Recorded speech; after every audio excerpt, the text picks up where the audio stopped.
Hello! In today's video, I'm going to be talking about if processes like eczema or topical steroid withdrawal can be a catalyst to a spiritual awakening. So that's a bit of a buzzword nowadays. I'm going to first break down what that actually means and how can TSW actually help us get there. If you are new here, my name is Dr. Kayla Clark. I'm a naturopathic doctor and former eczema and topical steroid withdrawal warrior. I went through TSW in 2016. It took my body 8 months to move through the process, and now I am incredibly passionate about helping other skin warriors understand their body from a root cause perspective, and also helping other intuitive empaths really recognize and heal their nervous system and remain sovereign in their health. So I have a background in neuroscience and also yoga. So I'm going to blend a little bit of spirit and science in this conversation and hopefully bring a new perspective to something you haven't thought about before if you're moving through this process. Okay, what am I talking about when I say awakening, a spiritual awakening? Again, it's a bit of a buzzword that you might have heard in the new age kind of era. What I am referring to here is when a person experiences a profound transformation in their life. And this affects the way that they shift, or it affects the way that they look about their perspectives. It might shift their beliefs. And it also leads to a heightened sense of passion and purpose and clarity in the way that they exist in the world. There are a few ways that one might experience a awakening or this shift in perspective, some of them being more known and accessible than others. So we are all totally capable of awakening or having this experience, and we're actually in an era of this is happening on a rapid rate. I'm not going to go too much into that stuff there, but if you're curious, please ask me. But essentially, there are a few ways this can happen. Chemical substances can do that, such as certain plant medicines can facilitate that experience, but also things like breath work, color, symbol, conversation, information can just like unlock something in a brain. Dream work can happen, and also trauma. So trauma is actually a very profound catalyst for allowing someone to springboard into an awakened or experienced state. I'm not sure if you've ever had any close people in your life who have had some significant bad thing happen to them, or maybe you've experienced this yourself, and it's really just changed and shifted who they are as a person. This is sort of what I'm talking about here.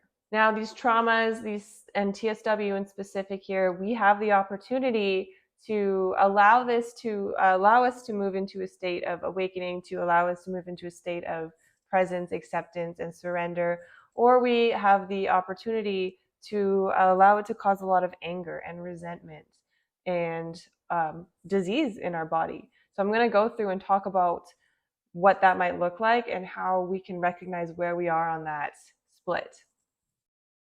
First, I'm going to talk about the actual process of awakening in the hero's journey, in the form of the hero's journey, which is a bit of a metaphor and the best way that our conscious nervous system understands our life journey. So again, our neurocircuitry, our nervous system, it evolved. And what it's basically doing, without getting too much into quantum physics, is translating all of these random frequencies in the world around us into a medium that we can understand. The best way that humans understand the world around us is through allegory and story. So the hero's journey is the best way to explain this awakening sort of process, and it's actually the main backbone of every story, movie, book, TV show that we've ever really watched or experienced. So the hero's journey there's different iterations of it, but I'm going to go through about 5 stages. And the first one is what they call crossing the threshold. So in terms of topical steroid withdrawal, I'm going to use as our example here. Crossing the threshold is like when we're living our lives and we're okay and things are fine, and we're going about our day. The second stage of the hero's journey is the call to adventure. So this is like when something happens and now we need to do a thing. Right? So in a movie, maybe the princess gets kidnapped and now we need to go rescue her. In our own lives, in our example of TSW, something happens, steroids stop working, whatever, and our skin goes crazy. Right? So now we're in the third stage of the hero's journey, the path of trials. This is where we're in the journey. We're going on the way to rescue the princess. We're battling the dragons. We're doing all this stuff. In TSW, we're literally living our lives. We're existing. We're trying to eat healthy and do all the things we need to do to just survive this process and get to this next point, which is crossing the threshold. This is where we've killed the dragon. We've moved on. Our skin is good. We've reached that pinnacle of where we're going to be. This is like the top of the mountain of the hero's journey, but it's not over yet. Okay, so now we have back to the mundane world. So now we have an opportunity to integrate this journey and integrate what we know and what we learned. So this hero's journey isn't always possible, right? There are different perspectives on our story. So there's the story ourselves. There's the story itself. There's our perspective on the story, and then there's our awareness on that perspective. Our awareness that we are actually, in fact, creating the reality around what happened. So let's break that down a little bit more. I often talk in my teachings about the universal laws, and these are just universal truths that exist in nature and physics. And one of those is the universal law of polarity, basically saying that for everything that exists, there is an equal opposite. So when it comes to good, there is also bad. When there comes to order, there is also chaos, right? And so when we're going through something like this, and you might have been told this, and I'm sure you consciously know this, but just a gentle reminder that this is a universal law, that it's not always going to be order. Order is where we all strive to be. This is where we can be calm. This is where we can be creative. And this is kind of where we're comfortable. But as we know, we never grow or expand when we're in order. That comes when we're in chaos, when shit's literally hitting the fan and we are called up to step up. That's where the chaos is, and that's where the expansion grows, and that's where the catalyst to awareness lies. So when we're thinking about the law of polarity, when there's order, there's also chaos. And we've talked about how awakening comes when chaos comes into our lives and when we actually become aware of the narrative and the story that we have surrounding this. So in TSW, I invite you to bring some awareness to how you're viewing your circumstance. Do you feel like you're a victim? Do you feel, and it's okay to feel anger. It's okay to feel emotion about this. But in your perspective, do you feel like this is happening to you? Do you feel like this is, that you're a victim of this circumstance? Or do you take a more intentional approach? Something like, okay, this is happening to me. What can I do for it? And no judgment, no matter where you are, that's totally okay. You might be somewhere different. I would move between these spectrums until I learned how to rewire that neurocircuitry. Now, what do I mean by acceptance? I'm not talking about acceptance like this is just how it is. Time is the only healer. There's nothing else I can do. Like that's acceptance from a place of victimhood. But accepting doesn't mean that you can't take action. The issue for humans and our human brains and nervous systems is that accepting the present moment also means accepting uncertainty. And this literally is wired into our nervous system for us to stay away from uncertainty. For us, uncertainty literally equals death. And I'm not talking us from like a conscious big brain kind of thing. I'm talking about our very primal nervous system. So this is why it's so hard for us to trust the process, is because we are uncertain. And TSW brings up so much worry. It brings up our greatest fears. What if? What if this is just how it is? What if I'm not going to get better? What if I will never be able to eat food or wear short sleeves or sweat? What if I am a burden on my loved ones? Right?